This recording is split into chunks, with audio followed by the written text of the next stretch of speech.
3 proses pembentukan akhlak, antara lain yang pertama pembiasaan. Pembiasaan pembentukan akhlak yang baik dapat dilakukan dengan cara melatih jiwa dengan tingkah laku yang baik dan mengendalikan jiwa untuk menghindari tingkah laku yang tidak baik.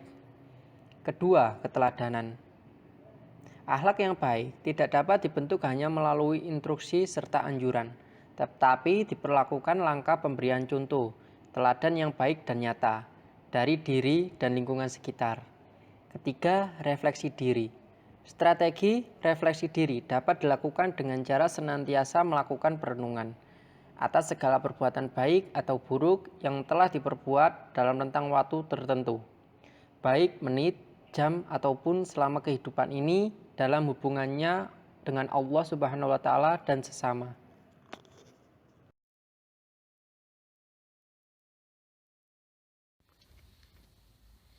Berikutnya yaitu aktualisasi akhlak dalam kehidupan.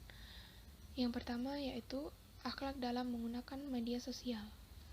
Media sosial merupakan sarana interaksi sosial berbasis daring atau jaringan yang terhubung internet untuk berbagai informasi ataupun cerita. Dampak positif dari media sosial antara lain A. Menerima dan menyebarkan informasi yang bermanfaat. B. Dapat memproduksi dan terlibat diskusi serta pengelolaan informasi yang baik. Sedangkan untuk dampak negatif dari media sosial yaitu disalahgunakan untuk menyebarkan berita hoax atau palsu, ujaran kebencian, gunjingan, konten pornografi, menyebarkan rahasia orang, atau mencemarkan nama baik seseorang. Dan selanjutnya adalah akhlak dalam berbusana. Secara terminologi, pakaian atau busana adalah segala sesuatu yang dikenakan setiap hari dari ujung rambut sampai ujung kaki, beserta segala macam perhiasan yang melekat padanya. Istilah pakaian atau busana telah menjadi demikian dekat dengan kehidupan karena merupakan salah satu dari 3 kebutuhan dasar manusia: sandang atau pakaian, pangan atau makanan, dan papan atau tempat tinggal. Busana atau pakaian dipakai dengan tujuan untuk menutup aurat atau melindungi bagian tubuh yang harus ditutup sesuai aturan agama serta kepatutan adat istiadat. Adapun secara khusus, tujuan berbusana berorientasi kepada nilai keindahan sesuai dengan situasi dan kondisi pemakaian. Aurat secara bahasa artinya bagian yang ditutupi manusia karena malu jika ditampakkan. Sedangkan secara istilah adalah bagian badan yang diwajibkan Allah untuk ditutupi.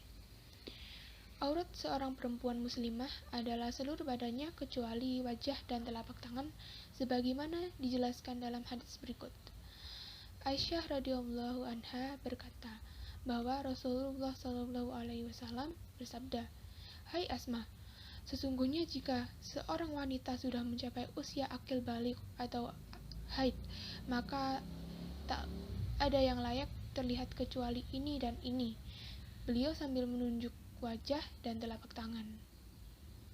Adapun aurat seorang laki-laki muslim sebatas antara pusat sampai lutut. Hadis berikut menjelaskan hal tersebut. Rasulullah Shallallahu Alaihi Wasallam bersabda, aurat laki-laki muslim ialah antara pusar sampai 2 lutut. Selain bertujuan menutup aurat, pakaian khusus seorang muslimah bertujuan menunjukkan jati dirinya sebagai seorang muslimah yang mukminah. Dengan demikian, maka akan terhindar dari gangguan yang menyakitkan. Terkait hal tersebut, Allah Subhanahu wa Ta'ala berfirman dalam surat Al-Ahzab ayat 59 sebagai berikut. Wahai Nabi, katakanlah kepada istri-istrimu, anak-anak perempuanmu, dan istri-istri orang mukmin, hendaklah mereka mengulurkan jilbabnya ke seluruh tubuh mereka. Yang demikian itu supaya mereka lebih mudah untuk dikenal, karena itu mereka tidak diganggu. Dan Allah Maha Pengampun lagi Maha Penyayang. Agar mudah dikenal dan tidak diganggu, maka bagi para muslimah perlu memperhatikan beberapa akhlak berpakaian sebagai berikut. Yang pertama adalah menutup aurat. Sebagaimana telah dikemukakan sebelumnya bahwa seluruh tubuh wanita adalah aurat kecuali wajah dan telapak tangan, serta ujung jari-jari tangannya saja. Pakaian yang panjang dan kerudung yang menjuntai sampai menutupi dada adalah salah satu pakaian yang dianjurkan dalam Islam. Yang kedua yaitu longgar sehingga tidak membentuk tubuh.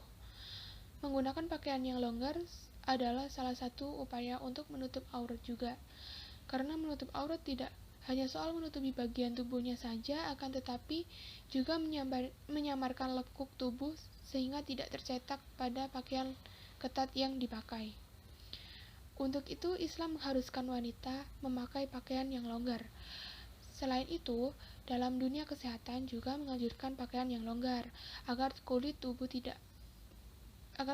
memiliki ruang gerak yang leluasa serta ruang napas bagi kulit.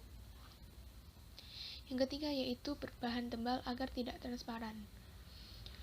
Menutup aurat bukan hanya soal menutup bagian tubuhnya saja, tetapi juga menyamarkan lekuk tubuh agar tidak tergambar pada pakaian yang transparan atau ketat. Walaupun pakaiannya longgar, namun jika bahannya tipis dan transparan, maka lekuk tubuhnya akan tetap terlihat secara samar. Tidak mengenakan pakaian syuhrah atau sensasional. Yang dimaksud syuhrah di sini yaitu pakaian yang dikenakan membuat pemakainya menjadi pusat perhatian. Dan yang terakhir yaitu tidak menyerupai pakaian lawan jenis. Dalam hadis yang diriwayatkan oleh Abu Hurairah dijelaskan bahwa Rasulullah SAW akan melaknat pria yang memakai pakaian wanita dan wanita yang memakai pakaian pria.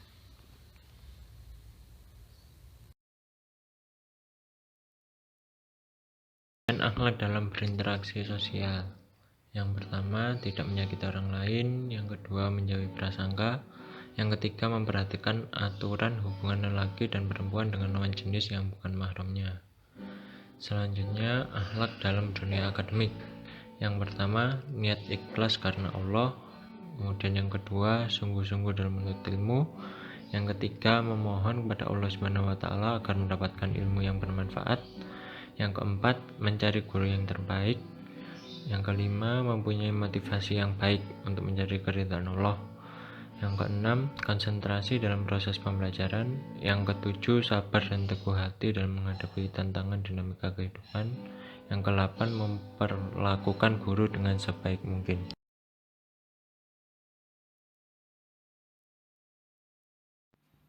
Akhlak dalam berinteraksi sosial. Yang pertama, harus niat ikhlas karena Allah Subhanahu wa taala. Yang kedua, bekerja dengan tekun dan sungguh-sungguh. Yang ketiga, mengutamakan kejujuran dan amanah dalam bekerja. Yang keempat, profesionalitas dalam melakukan aktivitas.